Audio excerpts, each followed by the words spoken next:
Hi guys, Kim here. Welcome to Backyard Blooms. In today's video, we're going to talk about this front garden design, and we're going to talk about how it evolved from 2019 when we first moved into this house to currently, which is October of 2022. You can see that I have all my fall decor out since it's October. I have some fall decor wreaths on the windows, and then on my rocking chairs I have some lovely pumpkin pillows, and then I have my stackable pumpkins here, and then in the front I have my wonderful pop of color of these lovely bright yellow violas, and then you can actually see some of my lovely jazzberries that are coming through that too. I'll give you a closer look of all these flowers in just a moment. But in order to keep me track of what I did in what year, since I do a lot of changing in my garden, I designed this shutterfly book that I did in 2020. So this gives me an idea of at least what I did my very first year of gardening. I love this book because it gives me my ideas that I did and all my flowers, and I listed all my flowers so you can see like what I did in my backyard. And I'm going to show you a picture of what the front yard looked like. This is the front yard when we moved in the house in 2019. I didn't do a lot of designing in 2019 because I was more focused in the backyard that year. But in the 2020 is when I really started to change things up. So the designer had nothing but hollies in the front, and he had one gorgeous holly that I kept on the side here, and then I took out all the other hollies that weren't really impressive that year and replaced them with sprinter boxwoods. These sprinter boxwoods I can keep at a height of 2 feet to 4 feet, so I really like that design.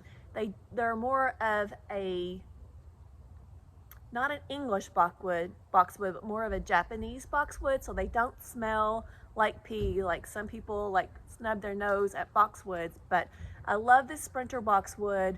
I love the texture of it. It's a bright green. I can keep it looking tidy. I can keep it in a nice looking hedge because I like a little bit more of a formalness to my gardens. So anyway, so I have a back row of the sprinter boxwoods. I have 7 total of those. And then up front, in the very beginning, the very first year, I had 4 of the azaleas, the encore azaleas that were white flowering in the very front. For some reason, these azaleas did not really like this area. I had 2 that died on me, and I still have 2 that I have currently here in the very front. So after I pulled those 2 up, then Jenny at Creekside, she had on one of her videos where she was really raving about these yin and yangs. So I have two yin and yangs. One's a yang and one is a yin, and they have to be together in order to pollinate for the flowers that they produce. And I'll throw up some of those flowers for you. I have not seen them flower yet, so I'm really excited to see those flower. I believe I can see on one of them a little bit of flowering about ready to come out, so I'll keep you posted about that. In the very front, I always want to keep a space because I know that I'm going to change out these flowers every single year right here in the front. So I knew when I designed this garden that I was going to keep a whole row, and I'd say I probably have about 24 inches space for me to change out these annuals each year. So right now I have violas because it is going into the winter, into spring. And then in the springtime, I'll change those out to some type of super petunias. And I like to change my color out every single year. So in the summertime of 2020, I had the super petunia Bordeaux in this area, and that was my design for that year.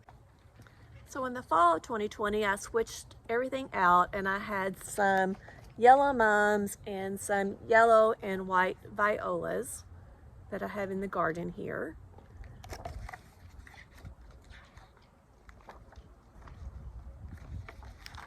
It's another gorgeous picture of these Bordeaux's and I had the bubblegum super petunia here on the corner. That was actually an accident. They were supposed to be all the same plant, but it looked great anyways. And then in the springtime, I put my tulips in, so I'll share a picture of those tulips.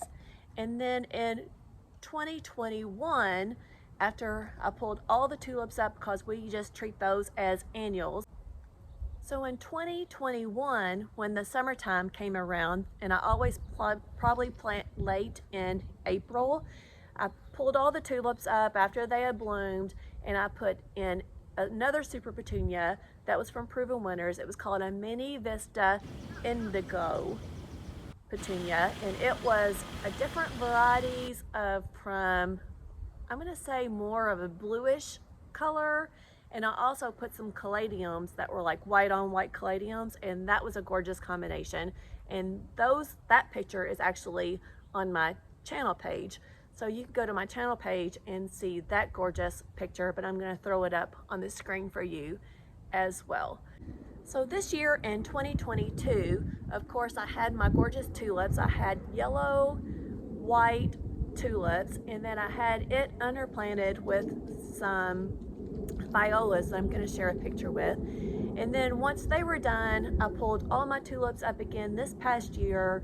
And then in late April, I started planting my super petunias because we have a long growing season, and I wanted to get those established before our heat waves started to come.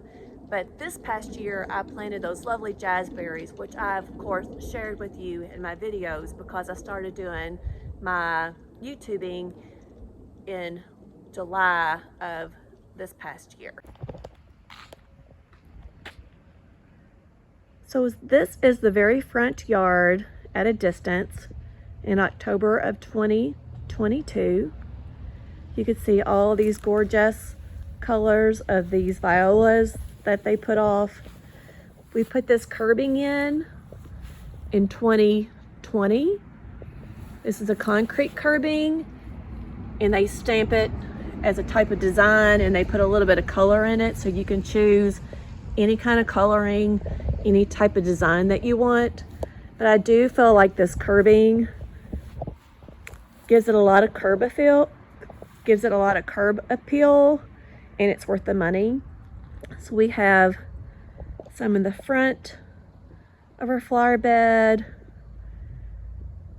and we have some around each tree. We have 2 trees that we're responsible for in our front yard. So when I cut all these jazzberries back, you can see that they're starting to flesh out in color right now. Look at all those gorgeous colors there. And they're gonna look stunning when they start to flesh out a little bit more with all of these violas. So again, I will keep these violas in the ground until late April when I start to put in my super petunias. And this is salvia, and for me, salvia has done much better in the ground than it has in pots.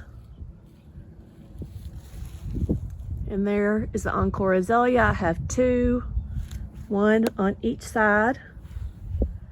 I did have 4, but like I said, they weren't very happy in the front yard here, and maybe they need a little bit more sun. They need more sun. And then I have a Ying Viburnum and a Yang Viburnum.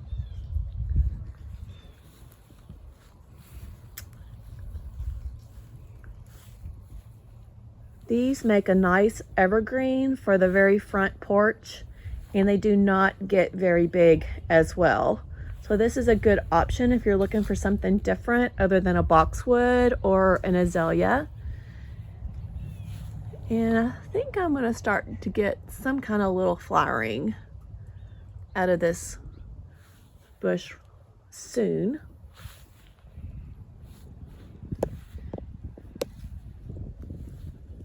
And of course, this hardy hibiscus needs to be cut back. This plant is done for the season.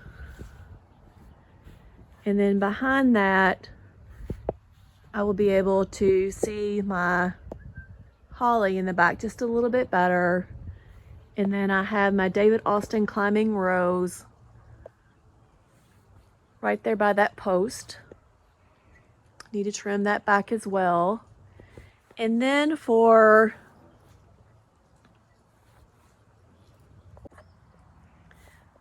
me, I think it's worth the money to invest in a couple of specimens that you're gonna bring you a lot of interest in the very front of the garden. So for me, these boxwoods and this Japanese maple are gonna do that for me. So I hope when they start to fill in and they start to grow, that these 3 trees are gonna be my big pop of interest in the very front of this garden.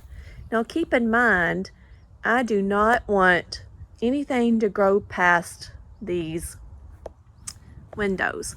So when you're thinking about design, look at how tall the tree gets. So sometimes a shrub 4 feet doesn't seem very tall, but that's like up to my hips. So you don't want anything in the very front of your garden to be 4 feet tall, because then you're not going to be able to see anything beyond that. So in your front garden, try to keep everything small or on the dwarf side.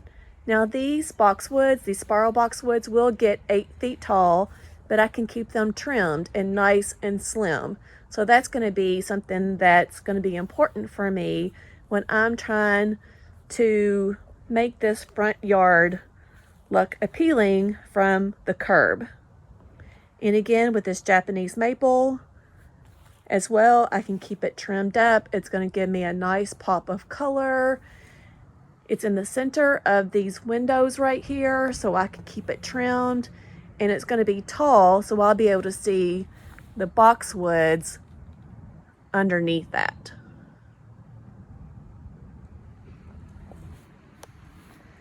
And then again, on the side garden here, I have another spiral tree that I can keep trimmed up. And this one's going to stay on the small side. It's not going to get very tall.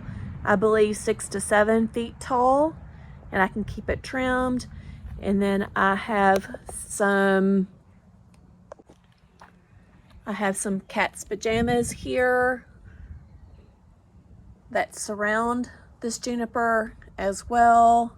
And this is always going to give me some spring, summer, and even fall interest with these teeny tiny little purple flowers here. Of course, I've trimmed them back a couple of times. And then on the side, I have 2 boxwoods just to give me some winter interest. And in the summer interest, I planted some geraniums this past year, but I like to change everything up, like I said, each year. I feel like by changing things up, that it never gets boring, and that all my neighbors get to enjoy something different each season.